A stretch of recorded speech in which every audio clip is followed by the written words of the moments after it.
हर कोई देखे एक सपना, मोटर गाड़ी बंगला हो, रहे जिम्मेदारी अपने, 100 एकड़ खेती बाड़ी हो, बैंक बैलेंस हो ऐसा,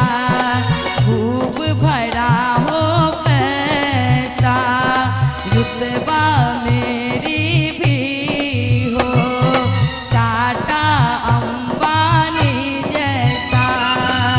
हर कोई मन में सपना सजाते हैं, हर कोई मन में सपना सजाते हैं, कोई खड़ा दरबार